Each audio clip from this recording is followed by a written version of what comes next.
नमस्कार विद्यार्थी मित्रों, मैं डॉक्टर तेडी डी आर, सहयोगी प्राध्यापक व अर्थशास्त्र विभाग प्रमुख यशवंतराव चव्हाण वारणा महाविद्यालय वारणानगर। आज आपण बी ए भाग 2 सेमिस्टर 3 पेपर नंबर 4 पैसा आणि बँकिंग या पेपरमधील प्रकरण पहिले बँकिंग ओळख या प्रकरणामधील पतनिर्मितीची प्रक्रिया आणि त्यावरील मर्यादा हा भाग पाहणार आहोत। पतनिर्मितीची प्रक्रिया अभ्यासत असताना प्रथम पतनिर्मिती म्हणजे काय, थोडक्यात त्याबाबत आपण प्रास्ताविक अभ्यासो।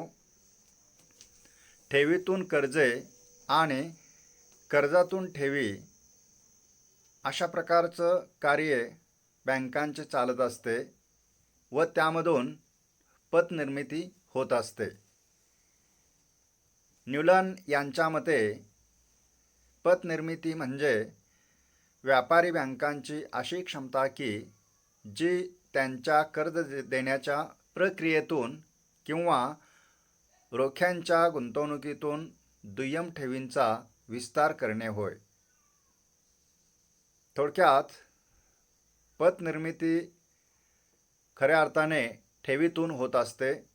बँका ग्राहकांच्या ठेवी स्वीकारत असतात व त्याच ठेवींचा वापर इतरांना कर्ज देण्यासाठी केला जात असतो व त्यामधूनच पतनिर्मिती खऱ्या अर्थाने होत असते। बँकेमध्ये ज्या ठेवी जमा होत असतात त्या दोन प्रकारच्या असतात। एक प्राथमिक ठेव। प्राथमिक ठेव म्हणजे काय, तर प्रत्यक्ष ग्राहकाने बँकेमध्ये जो पैसा ठेवलेला असतोय त्यास प्राथमिक ठेव असे म्हटले जाते। तर दुय्यम ठेवी किंवा निर्मित ठेव हा पण ठेवीचा दुसरा प्रकार आहे।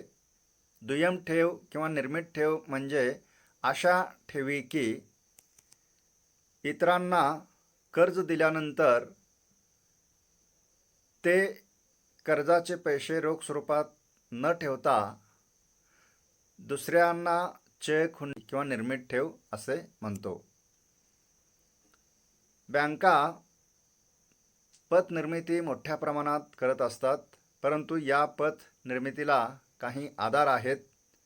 त्यामध्ये पहिला महत्त्वाचा आधार आपल्याला अशा प्रकारे सांगता येईल, बँकांचे ठेव संकलनाचे कार्य कशा प्रकारचे आहे यावर पतनिर्मितीचे प्रमाण कमी जास्त होत असते। बँकांचे ठेव संकलनाचे याचा अर्थ ठेवी गोळा करण्याचे कार्य जर मोठ्या प्रमाणात असेल तर साहजिकच बँका इतरांना कर्ज मोठ्या प्रमाणात देऊ शकतात आणि त्यामधून पतनिर्मिती मोठ्या प्रमाणात होऊ शकते। म्हणून बँकांचे ठेव संकलनाचे कार्य हे खूप महत्त्वाचे आहे। ते जर चांगले असेल, अधिक असेल तर पतनिर्मिती मोठ्या प्रमाणात होऊ शकते। त्याचबरोबर बँकांच्या रोखतेचे प्रमाण किती आहे यावर देखील पतनिर्मितीचे प्रमाण कमी जास्त होत असते। रोखता मोठ्या प्रमाणात बाळगली जात असेल तर पतनिर्मिती कमी होते। बँकांच्या रोखतेचे प्रमाण जर कमी असेल तर तो पैसा बँकांना इतरांना कर्ज देण्यासाठी वापरता येतो, त्यामुळे पतनिर्मिती मोठ्या प्रमाणात होऊ शकते। तसेच बँक व्यवहारात धनादेशाचा वापर कितपत होत असतो किंवा केला जात आहे यावर देखील पतनिर्मिती अवलंबून असते। बँक व्यवहारामध्ये धनादेशाचा वापर जर मोठ्या प्रमाणात केला जात असेल तर साहजिकच पतनिर्मिती मोठ्या प्रमाणात होऊ शकते।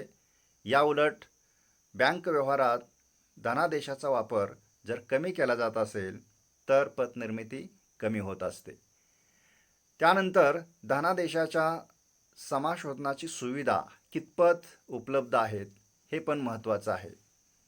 समाशोधन केंद्रे जर मोठ्या प्रमाणात उपलब्ध असतील तर बँकामध्ये जे आर्थिक व्यवहार धनादेशाच्या माध्यमातून झालेले असतात ते व्यवहार मिटवले जाऊ शकतात व त्यामुळे पतनिर्मिती मोठ्या प्रमाणात होऊ शकते. पतनिर्मिती प्रक्रिया कशा प्रकारे चालते, याचाच अर्थ बँका पतनिर्मिती कशा प्रकारे करतात हे आपण एका उदाहरणाच्या सहाय्याने या पत्रकाद्वारे स्पष्ट करूया. पत्रकामध्ये पहिला कॉलम हा बँकांचा आहे. त्यामध्ये Janata bank, Kisan bank, Vikas bank, Aruna bank, Rupali bank अशा 5 बँका आहेत. दुसऱ्या कॉलममध्ये प्राथमिक ठेवी किती प्रमाणात आहेत त्यासंबंधीचे आकडे दिलेले आहेत. तिसऱ्या कॉलममध्ये रोखता निधी म्हणजे बँकेमध्ये ज्या एकूण ठेवी जमा झालेल्या आहेत त्या ठेवीच्या 10% रक्कम रोख निधी म्हणून बँकेमध्ये ठेवलेली आहे. त्यासंबंधीचे प्रमाण किंवा आकडे तिसऱ्या कॉलममध्ये दर्शवलेले आहेत. आणि चौथ्या कॉलममध्ये कर्ज वाटप किती प्रमाणात झालेले आहे. जे कर्ज वाटप झालेले असते त्यालाच आपण निर्मित ठेवी असे म्हणतो. या निर्मित ठेवींचे प्रमाण किती आहे यासंबंधीचे आकडे शेवटच्या कॉलममध्ये दिलेले आहेत. प्रथम जनता बँक आहे. या जनता बँकेकडे 1 लाख रुपये ठेवीच्या रूपाने ठेवले जात असतात. त्याला आपण प्राथमिक ठेवी असे म्हणतो. 1 लाख रुपये जे आहेत या 1 लाख रुपयापैकी बँका स्वतःकडे म्हणजे जनता बँक स्वतःकडे एकूण ठेवीच्या 10% रक्कम म्हणजे 1 लाख रुपयापैकी 10,000 रुपये स्वतःकडे रोख स्वरूपात ठेवते आणि 90,000 रुपये इतरांना कर्ज म्हणून देत असते. त्यामुळे 90,000 रुपये ही निर्मित ठेव तयार होते. 90,000 रुपये ज्या व्यक्तीला कर्ज म्हणून दिलेले असते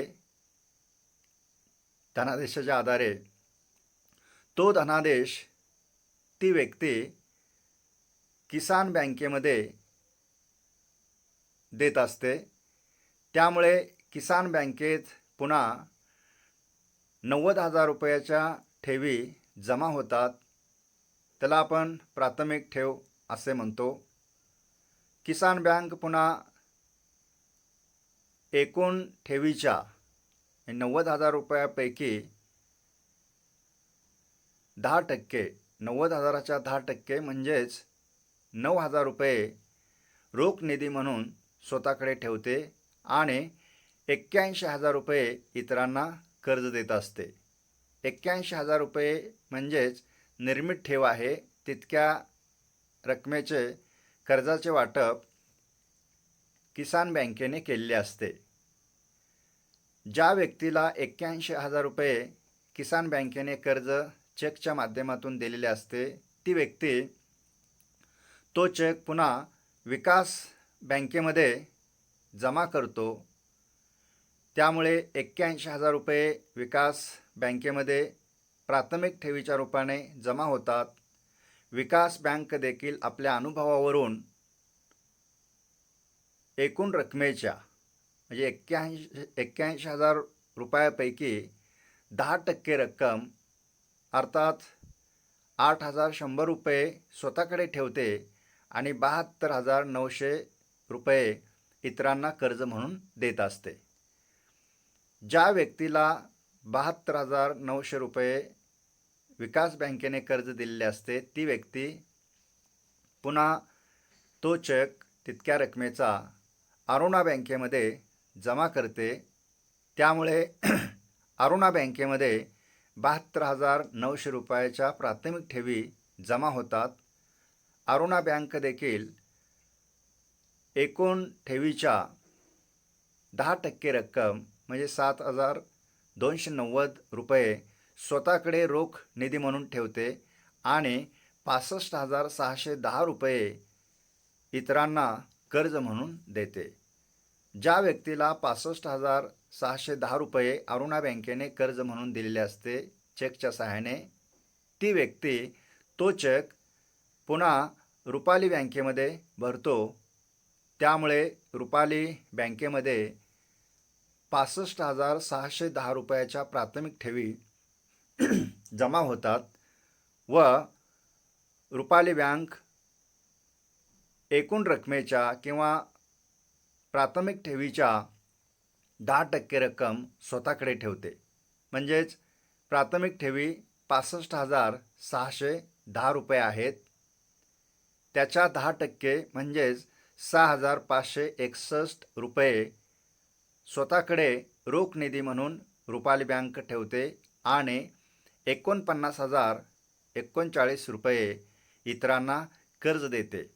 अशा प्रकारे प्रत्येक बँक, जनता बँक असेल, किसान बँक असेल, विकास बँक असेल, अरुणा बँक असेल, रुपाली बँक असेल, प्रत्येक बँका आपल्याकडे ज्या ठेवी जमा होतात या ठेवीच्या 10% रक्कम स्वतःकडे व्यवहारासाठी रोख स्वरूपात ठेवतात आणि उर्वरित रक्कम इतरांना कर्ज म्हणून देत असतात. याचाच अर्थ प्राथमिक ठेवीतून निर्मित ठेवी आणि निर्मित ठेवीतून प्राथमिक ठेवी असे अखंडपणे चक्र बँकामध्ये चालू असते व त्यामधूनच पतनिर्मिती ही मोठ्या प्रमाणात होत असते. असे असले तरी बँकांच्या पतनिर्मितीवर काही मर्यादा येतात. त्या पुढीलप्रमाणे थोडक्यात सांगता येतील. एक, कायदेशीर चलनाचे प्रमाण किती आहे हे महत्त्वाचे आहे. देशामध्ये कायदेशीर चलनाचे प्रमाण जर कमी असेल तर साहजिकच पतनिर्मिती देखील कमी प्रमाणात होऊ शकते. त्याचबरोबर रोखतेची मागणी किती आहे, म्हणजे रोख पैशाला मागणी किती आहे यावरून देखील पतनिर्मितीचे प्रमाण कमी जास्त होते. लोकांची रोख रकमेसाठी मागणी जर मोठ्या प्रमाणात असेल तर साहजिकच पतनिर्मितीवर मर्यादा येऊ शकते. याचबरोबर बँक व्यवहारांची सवय लोकांना किती आहे. बँकिंग व्यवहाराची सवय लोकांना जर मोठ्या प्रमाणात असेल तर पतनिर्मिती मोठ्या प्रमाणात होऊ शकते. परंतु देशामध्ये बँकिंग व्यवहारांची सवय लोकांना जर कमी असेल तर पतनिर्मितीवर मर्यादा येतात. याचबरोबर रोखता निधीचे प्रमाण किती आहे यावर पतनिर्मिती अवलंबून असते. रोखता निधीचे प्रमाण जर अधिक असेल तर पतनिर्मितीवर मर्यादा येऊ शकते. याउलट रोखता निधीचे प्रमाण जर कमी असेल तर पतनिर्मिती मोठ्या प्रमाणात होऊ शकते. तसेच तारणाची उपलब्धता. बँका इतरांना कर्ज देत असताना तारण स्वीकारत असतात. ज्या व्यक्ती कर्ज घेतात त्या व्यक्तींकडे तारण जर मोठ्या प्रमाणात उपलब्ध असेल तर बँका मोठ्या प्रमाणात कर्ज देतात व त्यामधून पतनिर्मिती मोठ्या प्रमाणात होऊ शकते. परंतु तारणाची उपलब्धता जर कमी असेल तर पतनिर्मितीवर मर्यादा येऊ शकते. त्यानंतर कर्जाची मागणी किती आहे. कर्जाला मोठ्या प्रमाणात जर मागणी असेल तर पतनिर्मिती मोठ्या प्रमाणात होऊ शकते. याउलट कर्जाला मागणी जर देशामध्ये कमी असेल तर साहजिकच पतनिर्मितीवर मर्यादा पडतात. याशिवाय निरसनग्रहांची सुविधा कशा आहेत. निरसनग्रहे म्हणजे बँकामध्ये जे आर्थिक व्यवहार होत असतात हे आर्थिक व्यवहार मिटवण्याचे जे केंद्र असते त्याला निरसन केंद्रे असे म्हटले जाते. या निरसन केंद्राच्या सुविधा जर अधिक प्रमाणात असतील तर पतनिर्मिती मोठ्या प्रमाणात होऊ शकते. या उलट निरसन केंद्राच्या सुविधा जर कमी असतील तर पतनिर्मिती कमी होऊ शकते. अर्थात पतनिर्मितीवर मर्यादा येऊ शकतात. त्याचबरोबर देशातील आर्थिक स्थिती कशी आहे. आर्थिक स्थिती जर अनुकूल असेल तर पतनिर्मिती मोठ्या प्रमाणात होऊ शकते. अनुकूल स्थिती जर नसेल तर पतनिर्मितीवर मर्यादा ज्या आहेत या मर्यादा येऊ शकतात. त्याचबरोबर मध्यवर्ती बँकेचे पतधोरण कसे आहे. मध्यवर्ती बँकेचे पतधोरण जर अनुकूल असेल, मध्यवर्ती बँक याचा अर्थ भारतीय रिझर्व्ह बँक, समजा आपल्या देशात जर आपण विचार केला भारताचा तर भारतीय रिझर्व्ह बँक ही देशाची मध्यवर्ती बँक आहे. ही मध्यवर्ती बँक पतविषयक धोरण आखत असते. पतविषयक धोरणे जर अनुकूल असतील तर पतनिर्मिती मोठ्या प्रमाणात होऊ शकते. याउलट मध्यवर्ती बँकेचे पतधोरण जर प्रतिकूल असेल तर या पतनिर्मितीवर मर्यादा येऊ शकतात. शेवटी सरकारचे राजकोषीय धोरण हे देखील महत्त्वाचे असते. ते जर अनुकूल असेल तर पतनिर्मितीसाठी उत्तेजन मिळून पतनिर्मिती मोठ्या प्रमाणात होऊ शकते. याउलट सरकारचे राजकोषीय धोरण जर प्रतिकूल असेल तर पतनिर्मितीवर मर्यादा पडू शकतात. अशा प्रकारे आज आपण पतनिर्मितीची प्रक्रिया कशा प्रकारे होते, बँका पतनिर्मिती कशा प्रकारे करतात आणि त्याचबरोबर या पतनिर्मितीवर कोणत्या मर्यादा पडू शकतात हा भाग अभ्यासलेला आहे. धन्यवाद.